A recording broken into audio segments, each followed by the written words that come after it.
खिलौने होने चाहिए जो कि बच्चों को अट्रैक्ट करें, बच्चे उनके संग खेल पाएँ। जैसे कि मान लो आप गुड़िया है, तो एक अच्छी गुड़िया बच्चे के लिए वो होगी जिसको कि बच्चा कडल कर सके।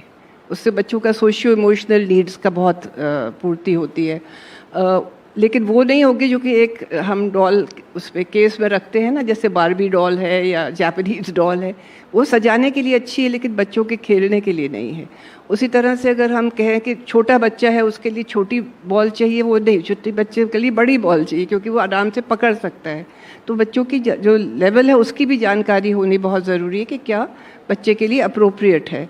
जो थोड़े बड़े बच्चे हो जाएंगे तो वो छोटी बॉल से खेल सकेंगे। उसी तरह से बच्चों को ये बिल्डिंग ब्लॉक्स जो हैं, जैसे एक्टिविटी कॉर्नर्स की बात हुई थी, तो बिल्डिंग ब्लॉक्स जो है बहुत ही अच्छा एक माध्यम है बच्चों। नमस्कार, आप सभी जितनी भी आंगनवाड़ी सेविका, सहायिका, मिनी आंगनवाड़ी कार्यकर्त्री हैं, ये वीडियो आप सभी के लिए बेहद ही महत्वपूर्ण होने वाली है। इस वीडियो के माध्यम से आप सभी के बीच में वर्तमान की एक बड़ी खबर साझा करेंगे। हाल ही के अंदर का सरकार का एक बयान है आप सभी के अस्थायीकरण या फिर कहा जाए मानदेय वृद्धि को लेकर। उस बयान को भी आपके मध्य में रखेंगे। सभी से एक अनुरोध है, वीडियो को आप पूरा देखें। चैनल को अभी तक आपने सब्सक्राइब नहीं किया है, आप इसे तुरंत ही सब्सक्राइब भी कर लें। अब चलते हैं अपडेट की तरफ। के सीखने का, और जो बहुत एंजॉय करके सीखते हैं। खेल का एक बहुत इम्पॉर्टेंट एस्पेक्ट है एंजॉयमेंट, तो एंजॉयमेंट होना बहुत ज़रूरी है। तो बिल्डिंग ब्लॉक्स से बच्चों के बहुत सारे कॉन्सेप्ट्स हो जाते हैं जो कि खेल खेल में बच्चे सीख जाते हैं, बताना नहीं पड़ता। मतलब टीचर का एक रोल होता है गाइड करने का, लेकिन उसके जो एक्सपीरियंस जो होता है, अनुभव जो होता है खेलने का, उससे बच्चे सीखते हैं। बिल्कुल।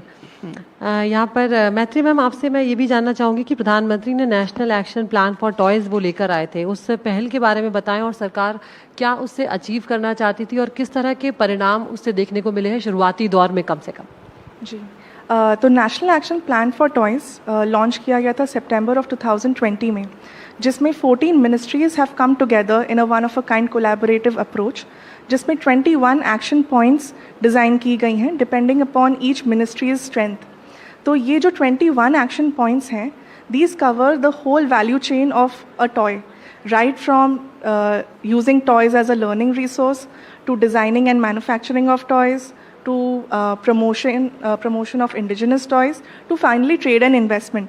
So इससे हो ये रहा है कि right from early childhood to selling it out to the global market, इन सारे steps में the government is supporting the Indian toy industry.